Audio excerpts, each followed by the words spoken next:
श्री गणेशाय नमहा. जय जय रामकृष्ण हरी. नमस्कार भाविक हो.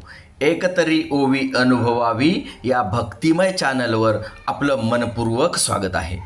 या चॅनलवर आपण अनुभवणार आहोत ज्ञानेश्वरीतील ओव्या, अभंग, नामस्मरण आणि आध्यात्मिक ज्ञान, जे आपल्या मनाला शांती देईल, विचारांना दिशा देईल आणि आपल्याला परमेश्वराच्या अधिक जवळ नेईल. चला तर मग आजची ओवी अनुभवूया.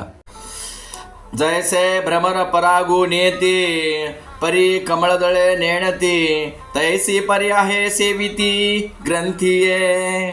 प्रस्तुत प्राप्त प्रसंगी निवडलेली ओवी ग्रंथराज ज्ञानेश्वरीच्या पहिल्या अध्यायातील असून 59व्या क्रमांकाची आहे. काल आपण पाहिलं की ज्ञानेश्वरीतील ओव्यांचा अनुभव घेणे म्हणजे साक्षात परमेश्वराचा अनुभव घेणे होय. हा अनुभव शब्दाच्या पलीकडे आणि इंद्रियांनाही पत्ता न लागता होत असतो. ज्ञानेश्वर माऊली आजच्या ओवीमध्ये सुंदर असा दृष्टांत देऊन हे शब्देवीण संवादीजे, इंद्रिया नेणता भोगीजे ह्या कालच्या ओवीवर सखोल प्रकाश टाकून ज्ञानेश्वरीतील तत्वज्ञान सेवन करण्याची योग्य रीत सांगत आहेत. काय म्हणतात माऊली? जैसे भ्रमर परागून येती, परी कमळदळे नेणती. तशा प्रकारे ज्ञानेश्वरी ग्रंथाचं सेवन करा. भ्रमर म्हणजे भुंगा, परागू म्हणजे परागकण, त्यालाच आपण मध म्हणतो.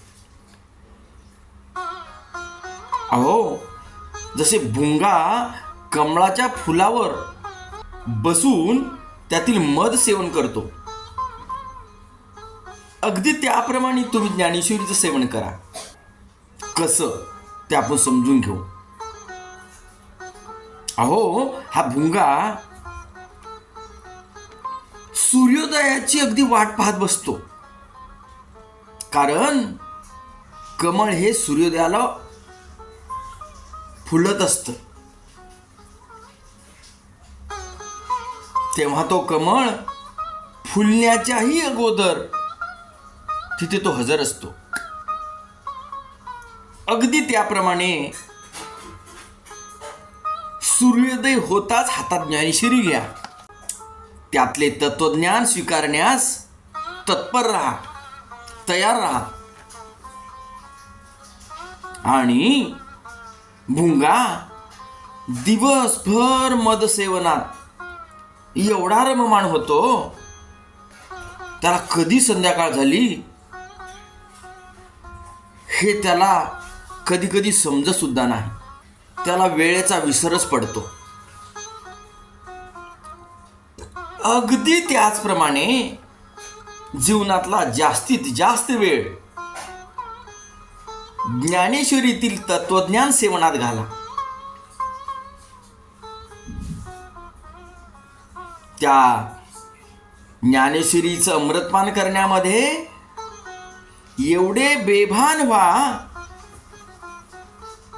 की कधी संध्याकाळ झाली हे आपल्याला कळलंच नाही पाहिजे.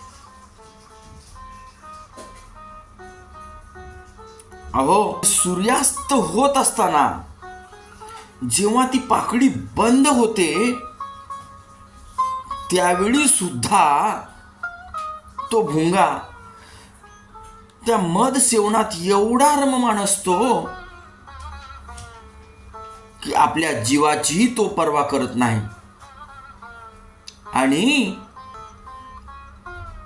कधी काळी पाकळी मिटताच तो पाकळीमध्ये आपला प्राण सोडतो. अगदी त्या भुंग्याप्रमाणे शेवटच्या श्वासापर्यंत ज्ञानेश्वरीचे रसपान म्हणजे ज्ञानामृत, नामामृत सेवन करावे, असं ज्ञानेश्वर माऊलींना सुचवायचं आहे. अहो, त्या भुंग्याचा स्वभाव तरी पहा. जो कठीणाहून कठीण असणाऱ्या लाकडाला छिद्र करणारा भुंगा, विचार केला तर कमळाच्या पाकळीला छिद्र करू शकणार नाही का?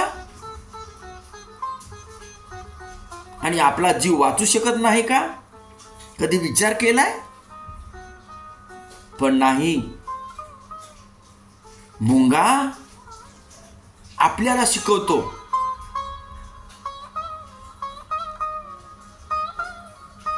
मी ज्याचे पराकण आयुष्यभर सेवन केलो त्याच्यावरती मी कृतज्ञ होणार नाही. त्याला छिद्र करायचं तर दूरच, त्याला मी स्पर्शही करणार नाही. कारण त्याचे माझ्यावर अनंत उपकार आहेत. माऊली म्हणतात त्या भुंग्याप्रमाणे आयुष्य जगा. अहो, या भगवद्गीतेचे, या ज्ञानेश्वरीचे मानवी जीवनावरती एवढे उपकार आहेत, एवढे उपकार आहेत. त्या ज्ञानेश्वरीसाठी अगदी जीव देण्याची वेळ जरी आली तरी चालेल, पण ह्या ज्ञानेश्वरीच्या तत्वज्ञानाचा विसर पडू देऊ नका. ज्ञानेश्वरीलाच आपला जीवन बनवा, ज्ञानेश्वरीलाच आपला आदर्श माना. सद्गुरूंनी दिलेल्या मार्गावर कितीही कठीण प्रसंग आला तरी नामस्मरण सोडू नका. म्हणून माऊली म्हणतात, जसे ज्ञानी साधक शब्दावीण आत्म्याशी संवाद साधतात, ज्याचा इंद्रियाला थांग पत्ताही नसतो, अगदी त्याचप्रमाणे भुंगा बनून पाकळ्यालाही स्पर्श न करता ज्ञानेश्वरीतील परागकण सेवन करावे, हे माऊलींना सुचवायचे आहे. जर तुम्हाला ओवी चिंतन आवडले असेल तर शब्दावर, भाषेवर, आवाजावर म्हणजेच बाह्य साधनाचा विचार न करता हा चॅनल लगेच सबस्क्राईब करा. कारण आपल्याला पाकळ्याचं सौंदर्य पाहणारा नाही, परागकण सेवन करणारा भुंगा बनायचा आहे. रामकृष्ण हरी, रामकृष्ण हरी.